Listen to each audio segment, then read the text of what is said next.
పల్లెటూరి వాతావరణాన్ని ఇక్కడ కనిపించేటట్టు చేసిన ఉపాధ్యాయ బృందానికి ప్రత్యేకంగా నేను అభినందనలు తెలియజేస్తా ఉన్నాను. ఎందుకంటే నేను చిన్నప్పుడు మా ఇంట్లో బావి ఉండే, ఆ బావి ఇప్పుడు నీళ్ళు కనబడుతున్నది. నేను లాగేసుకొని చెట్టు వేసుకొని ముక్క తుడుచుకుంటా పతంగులు ఎగిరేస్తుంటే ఈ చూసుకోండి.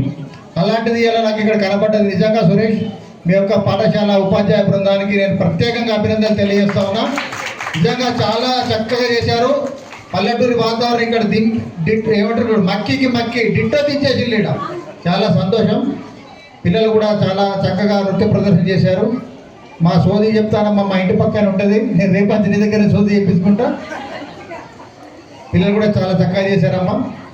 ఈ సంక్రాంతి పర్వదినం తెలుగింట ఆడపడుచులు అంగరంగ వైభవంగా రంగుల హరివిరులతో మరియు బొమ్మల కలువుతో ఎంతో భక్తి శ్రద్ధలతో చేసుకునేటువంటి గొప్ప పండుగ.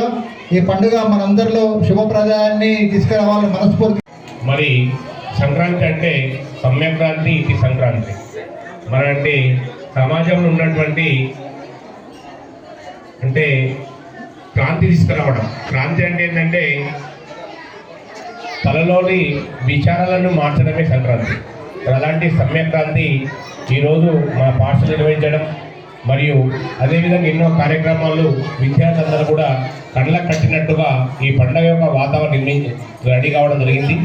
మరి దాంట్లో భాగంగానే మరి ఈ సంక్రాంతి తల్లిదండ్రులకు మరియు మన ఎడపల్లి